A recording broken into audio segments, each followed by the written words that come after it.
খাড়াও, কেমনে পারলা এই কাজ করতে? হ্যাঁ, কেমনে পারলা নিজের ভাইয়ের বিরুদ্ধে সাক্ষী দিতে?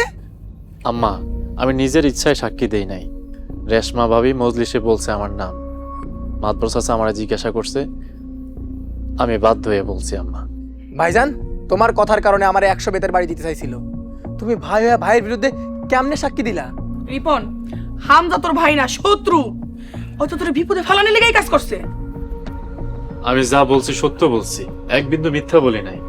বাবা রে, তুই যখন দেখতেছস তোর কথায় তোর ভাই বিপদে পড়তাছে, তখন তুই দুই একটা মিথ্যা কথা কইলেই পারতি।